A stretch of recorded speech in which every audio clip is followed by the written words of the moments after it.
price to book value. ඉතින් මේ ratio එක ඉතාම වැදගත් සමාගමක් අන්ඩර් වැලියුද ඕවර් වැලියුද කියලා හොයාගන්න. ඉතින් ඔයාලා සාමාන්‍යයෙන් සමාගමක price to book value එක හොයනවා නම් ඔයාලට තියෙන විදිය තමයි ෂෙයා එක මේ වෙලාවේ ට්‍රේඩ් වෙන මිලෙන් බෙදන්න ඕනේ book value per share. එහෙම නැත්නම් net asset එක.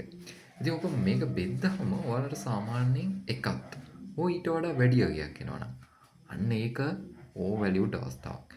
එකට වඩා පහළින් 0.0 ගණන් වලින් එනවා නම් ඒක අන්ඩර් වැලියු. එතකොට මේ කම්පැනි තියෙන net asset එකට සාපේක්ෂව තමයි මේක බැලුවේ.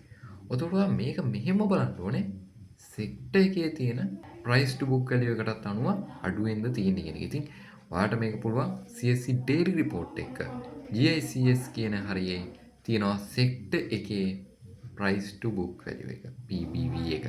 කම්පැනිත් PBV එක තියෙන්නේ එකට වඩා අඩු වෙන්න සෙක්ටර් එකෙත් එහෙමනම් ඔයාට ගොඩක් හොඳ අන්ඩර් වැලියු ෂෙයා එකක් හම්බෙලා තියෙන්නේ. ඉතින් මේකත් අනිවාර්යෙන්ම ෆන්ඩමෙන්ටල් ඇනලයිස් වලදී ඔයා ඇනලයිස් කරලා බලන්න. එනවා මට ජය වේවා.